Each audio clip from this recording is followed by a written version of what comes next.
Okay, so do you have any questions? Let's open this up for questions that you might have.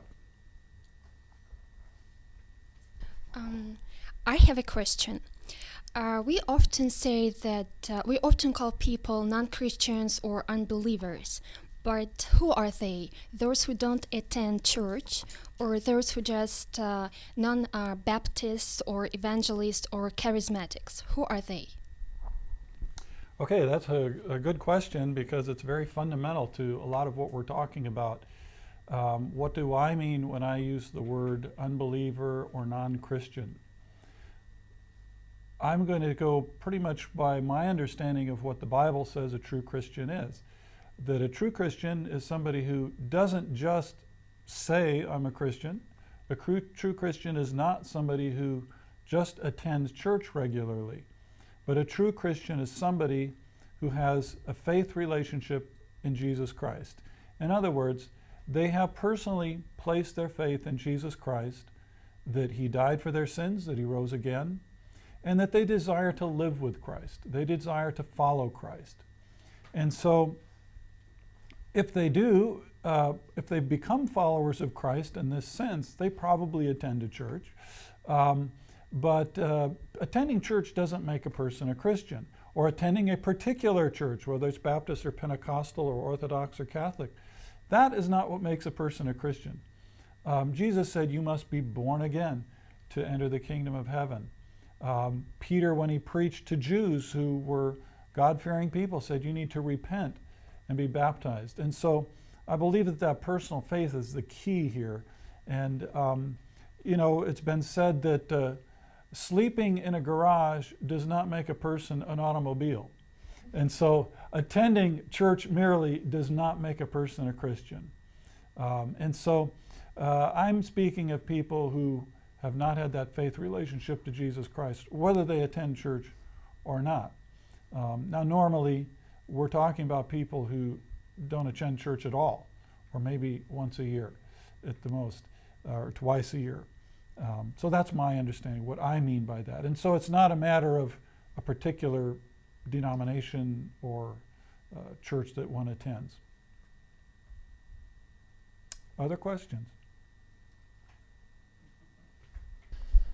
While you were telling about third model of church planting, we have described many advantages of this model. So my question is, if it's so, why we could rarely see this model in the present days?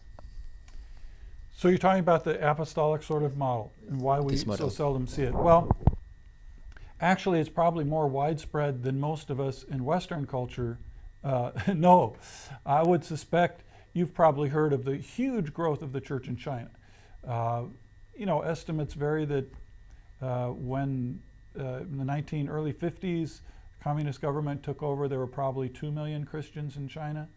And estimates now go anywhere from 60 to 100 million Christians in China. And the vast majority of those are in house churches that are led by lay people. And these would be apostolic sort of church planters. In India, many of the churches have been started this way. And so in many parts of the world, all the rapidly growing church planting movements that David Garrison describes in his books, where movements, for example, in Cambodia have grown from just a few churches to hundreds of churches in just a short amount of time. They're all using this apostolic method. So it's actually more common than we hear about. Our issue is usually the books that are being written and the models that most of us in Western culture or European culture have heard of have been based on what we would call sort of a Christendom model of Christianity. In other words, you have a state church. It's assumed that everybody is more or less a Christian, everybody's been more or less baptized or confirmed into a church, whether that's Roman Catholic or Orthodox or Lutheran or Church of England. There's a sense that, well, everybody's kind of automatically a Christian because you were born into the church. And those churches are based on a parish system, the church already exists, and so we just need a pastor to care for the sheep in the flock. And so there's this pastoral role. And so that's just tended to be reproduced everywhere where churches get planted.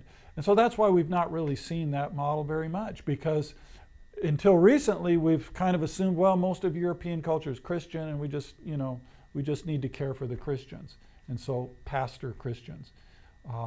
It's only really in the non-Christian world, in Asia, Latin America, Africa, where this more sort of apostolic model is developed, because we're working in a world where there are not very many Christians, and people are just becoming Christians. So that's the main reason for this. But increasingly, we're realizing that even Western culture, which we've sort of assumed everybody's just kind of a Christian somehow, we're seeing that the culture is becoming what we call post-Christian. In other words, that many people may nominally say, well, yes, I'm technically I'm a Catholic, or I attend church once or twice a year, but people don't really believe. Many people are atheists, or the values are no longer Christian values. And so we talk about the whole culture becoming a post-Christian culture. At least there used to be Christian values in the society, understandings of marriage or sexual ethics or basic Christian values. But that now is less and less and less. And more people are leaving the churches. They said, well, my family always went to church, but why should I do that? I don't believe anymore. Just for the sake of tradition, I'm not going to go to church anymore. And so Western cultures are becoming less and less Christian. And even though the great cathedrals may be still standing there, in places like Germany, many of the churches are being sold. Nobody's going to church. They can't afford to keep them up. And so there was a recent article of churches that have been turned into restaurants, or little shopping centers, or community centers. People aren't going to church. And so we're finding out that even in Western culture, we need to engage Western culture like missionaries do. We can't assume that people are Christian. We can't assume they have any understanding of the Bible. We can't assume that they have even the most basic Christian values anymore. And so the same way that the missionary used to engage Africa, where we knew, well, these people are not Christian, we're needing to look at European, in particular European cultures, in that way. That we need to engage them as a missionary would engage. These people are not Christian. The most atheist country in the world today is said to be the Czech Republic, according to what people themselves say about themselves. And so here's a country that once would have been considered Christian, and now we have to engage in a very different way. And so I think that's related to some of the reasons why this apostolic method is not practiced very often. I mean, there's many reasons. Many is that we have we have the expectation that a pastor always has to have a certain seminary education and a certain level of training. Well, that's not a bad thing. I teach at a seminary. But usually what happens is if a person says, well, I've gone through 3, 4, 5 years of training for ministry, I want to be paid. I've invested in my education a lot of time, and so I deserve to be paid. And so it's very difficult to find people saying, I'm willing to be a tent maker. I'm willing to go where there is no church. I'm willing to go where there may not be anybody that's going to guarantee that I get paid every week. That requires commitment and sacrifice to do that. And many times, unfortunately, when people have gone through a lot of training, they're not willing to do that. And so we fall back on that other model. So that was a long answer to your question, but it's an important point. And this is why we need to learn from the church globally. We live in a day where there are Christians in all parts of the world. And the Church of Jesus Christ is taking all kinds of new expressions. So whether they're house church movements or whether they're new ways of creative worship and new ways of evangelism, we can learn from a global church today. So we used to talk about missions being from the West to the rest. In other words, you had Western countries that were Christian countries, and they would send the missionaries to the heathen somewhere in Asia or Africa. But now we're seeing that even there's so many believers in Africa, they're sending missionaries back to the West. And there's a lot of good and bad things happening there too, but we can learn from a global church. And so things like how to plant churches, how to empower believers, we can learn those things. Any other questions? Dr. Ott, you use very interesting concept like calling a pastor. This concept would be quite strange for Russian evangelicals in Soviet Union time.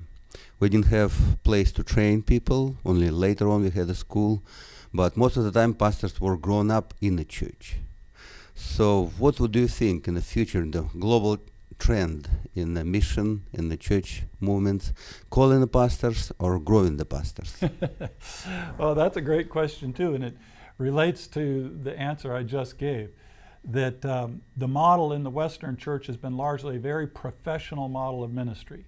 And the same way a person would become a doctor or a lawyer, you know, you go to school, you go to university, you get a certain training, maybe you take tests to qualify you as a doctor or a lawyer, and then you have your professional practice. And we've taken that professional model in the Western church, that many, if not most churches, have somebody who has a certain level of training and so on.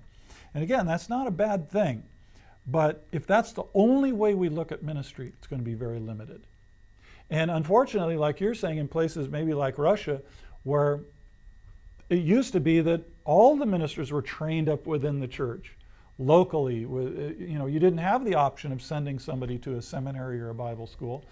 It would be a shame if you abandoned training up people in the local church and only shifted over to a more professionalized model. Many of the churches did only have bivocational pastors. It wasn't possible for somebody to be paid by a church. And it would be a shame if they shifted only now to a professional model. I think there's room for both. And I think that some of the kinds of things you're doing with this TVS of making training, high quality training, available to people in local churches so they don't have to leave and go away to school for years, but they can receive good training in their churches, is a great way to combine and bring the best of both together. So in other words, strong training, but also locally based.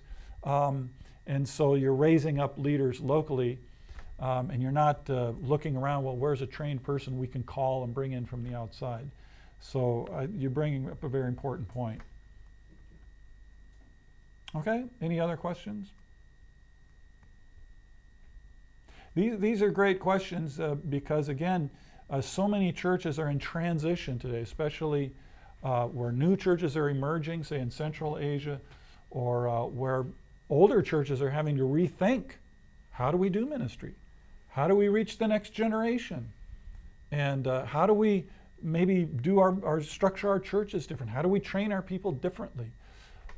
Like you say, there was great enthusiasm after the collapse of the socialist system for Bible schools and professional training. It was something new, something available that wasn't there before. But now that the time is to say, well, let's evaluate that. How does that really help our churches? How might it be hindering our churches?